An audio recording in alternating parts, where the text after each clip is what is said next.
Hai. Selamat petang. Kita dalam segmen santai je. Okay, kita hari ni seperti biasa meninjau-ninjau macam mana perkembangan bisnes kita hari ni.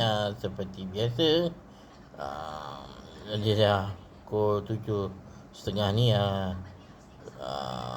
Kenderaan yang untuk diservis tu sudah berkurangan lah, sebab kita pun nak tutup dah. Dah 7.30 kan. Jadi bas kita baru je sampai daripada hari ni. Perjalanan dia daripada Alor-Setar ke Kuala Lumpur, dan daripada Kelantan ke Kuala Lumpur. Okey, dah sampai. Macam mana dengan perniagaan fast food kita dengan stesen minyak kita? Okey,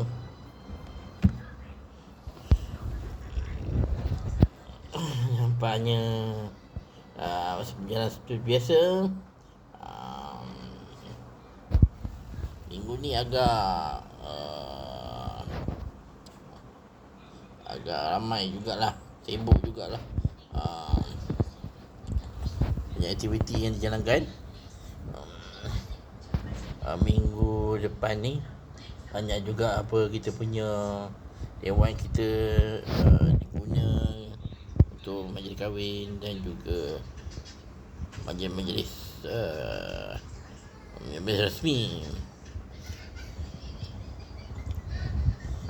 Pas kita esok ke Kuantan dan juga ke Ipoh.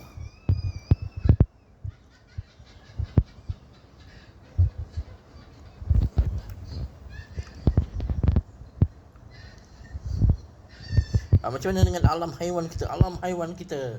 Semalam kita telah temu ramah badak, cik dak kita kan. Cik dak kita hari ni kita tunggu saja malam nanti dengan siapakah kita akan ditemu ramah. Kita nantikan aja kemunculan mereka. Okey, ini dia di pada hari ini.